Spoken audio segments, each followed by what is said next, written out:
Olá, tudo bem? Como vai você? Espero que você esteja bem, sempre bem.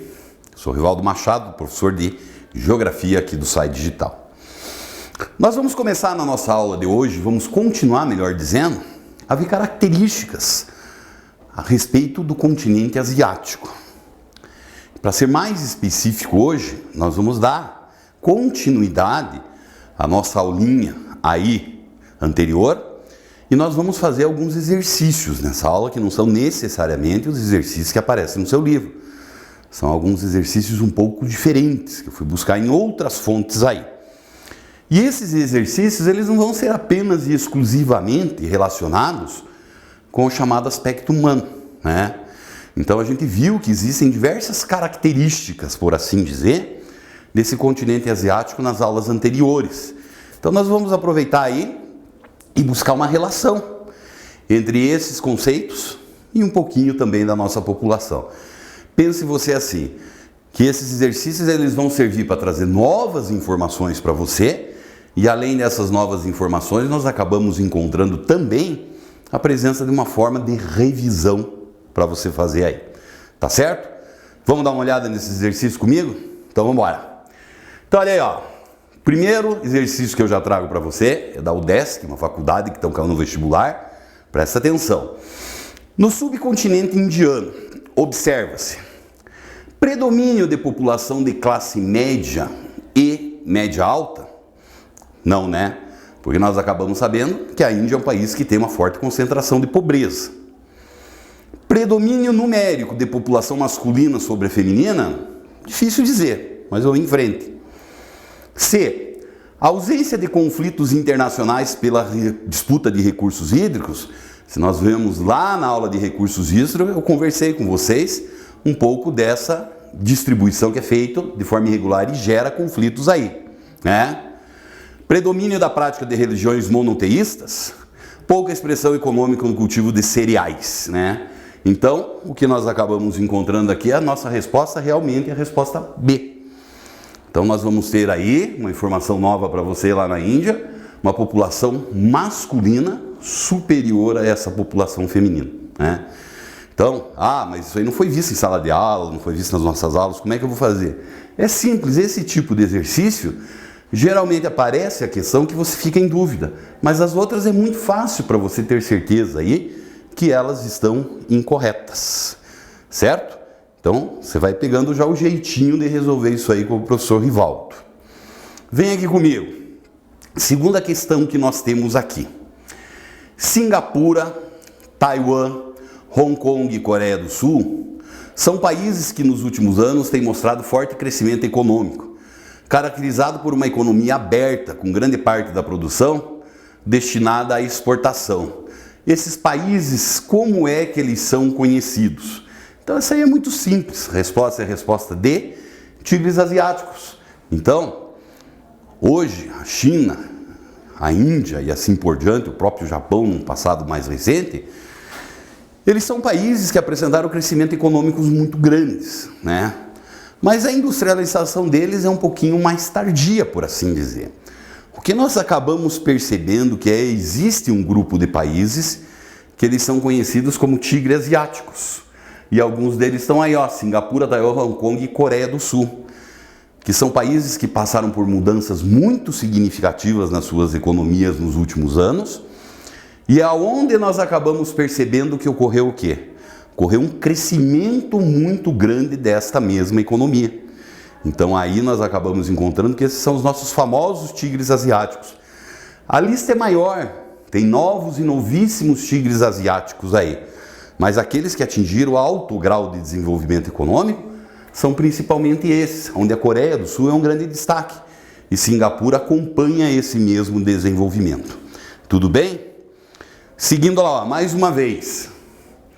Os tigres asiáticos são países que ocupam a Ásia Setentrional, o norte da Ásia, o Sudeste Asiático e o Extremo Oriente, o Oriente Médio, a Ásia Central ou a Ásia Meridional.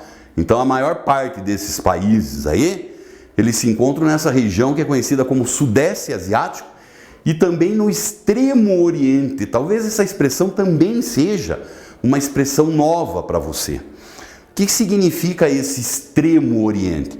Então, existe também uma forma de nós classificarmos as diferentes regiões asiáticas a partir desse ponto de vista, que é o ponto de vista europeu. Então você tem, por exemplo, a Ásia Próxima. O que seria a Ásia Próxima? Representada principalmente pelaquela região que é o Oriente Médio. E daí nós vamos encontrar o Extremo Oriente. O que seria esse Extremo Oriente? A região mais distante da Europa, representada, por exemplo, essa região do Japão, da própria China e dos tigres asiáticos, que também nós podemos nos referirmos a essa região como ela sendo o quê? Como ela sendo uma região conhecida aí como a Ásia do Pacífico. Então, vai percebendo isso. Existem diferentes maneiras de você referir-se muitas vezes à mesma região, tá certo? Vamos lá, mais uma aqui para nós. Respeito do Japão, qual é a afirmativa errada? Então preste atenção. A situação do arquipélago hoje é a terceira maior economia do planeta. Verdade. Já foi a segunda, a primeira é os Estados Unidos, e aí muito recentemente na história ela foi ultrapassada pela China, que é a segunda. B. A existência de relevo montanhoso na maior parte do território limita a existência de agricultura. Isso é verdade. Então o Japão é um país que as terras agrícolas elas existem em pequena quantidade. Por conta de quê? Por conta de um relevo extremamente montanhoso. Isso justifica, por exemplo, eles consumirem uma quantidade grande de alimentos que tem origem nos mares. Como eles não tinham onde plantar, vamos correr atrás de alimento aí nos mares e oceanos, certo? Alternativa C. Seu território faz parte de uma área instável da crosta terrestre, o que explica a ocorrência de terremotos e erupções vulcânicas. É exatamente. Lá no seu 7º ano, você estudou um pouquinho da estrutura do nosso planeta e nós sabemos que a estrutura desse planeta vai ser formada pelo quê? Por um conjunto de placas tectônicas. E nessas regiões de encontro de placas tectônicas nós temos, por exemplo, esses eventos de terremoto. Então o que é que nós acabamos tendo ali? Na região próxima ao Japão se encontram 3 placas tectônicas. Toda essa região é de muita instabilidade, conhecida como Círculo de Fogo do Pacífico. Seguindo lá, D.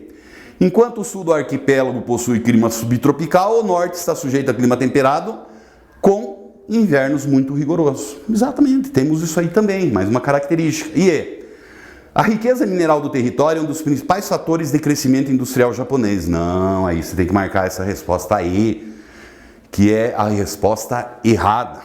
Por quê? Porque uma das características do território japonês se encontra justamente no fato aí de uma pobreza mineral muito grande. E mesmo tendo essa pobreza mineral muito grande, o que acabou acontecendo? Se transformaram lá no passado na segunda maior economia e hoje são a terceira do mundo. Mais uma lá.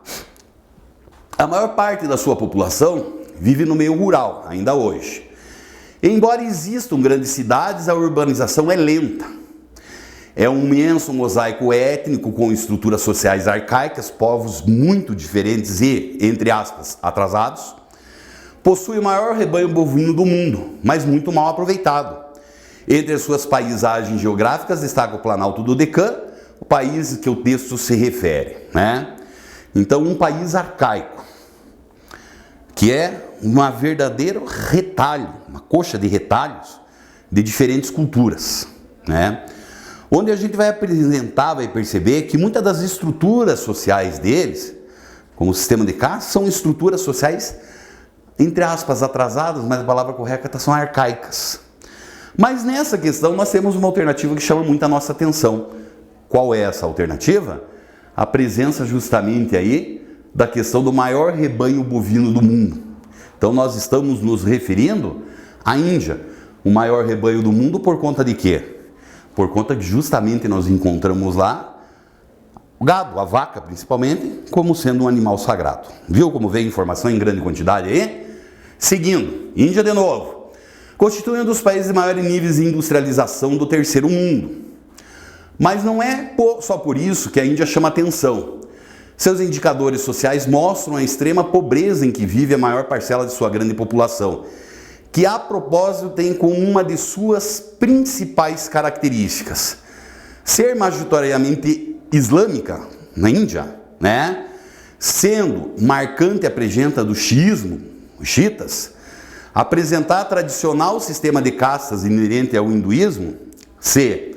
Originar-se de grandes contingentes de mongóis vindo da Ásia Central, ter adotado um único idioma apesar de sua heterogeneidade étnica, e cultivar forte sentimento de unidade nacional advindo do processo de descolonização. Não, o que nós acabamos encontrando é isso aí, né? Acabei de dar cola para você aí. O que nós encontramos na Índia? Esse sistema de castas, que basicamente é a principal forma de divisão de sua sociedade em classes sociais, né? Diferente do que acontece com nós, ali nós acabamos sendo o quê? Uma imobilidade. É muito complicado você mudar de classe social, apesar disso estar mudando nos últimos anos, certo? Então vamos lá, seguindo aqui. Milhares de pessoas chegam anualmente a Benares para purificar seu espírito nas águas do rio sagrado. Durante as cheias, suas águas depositam grande quantidade de limo nas margens, fazendo com que as terras cortadas pelo rio sagrado sejam mais férteis do mundo, concentrando aí cerca de 150 milhões de pessoas, cuja maioria vive da agricultura e, portanto, o benefício direto e indireto do sagrado rio. Entre as alternativas abaixo, o texto que melhor se aplica ao quê? Então nós sabemos que a presença desses rios sagrados, eles estão relacionados justamente à Índia. E um dos principais rios sagrados que nós vamos encontrar lá é justamente quem? É justamente o rio Ganges. Percebeu? Exercício é rapidinho e a quantidade de informação que vem é uma quantidade de informação muito grande. Tudo bem? Tudo legal? Então tá bom.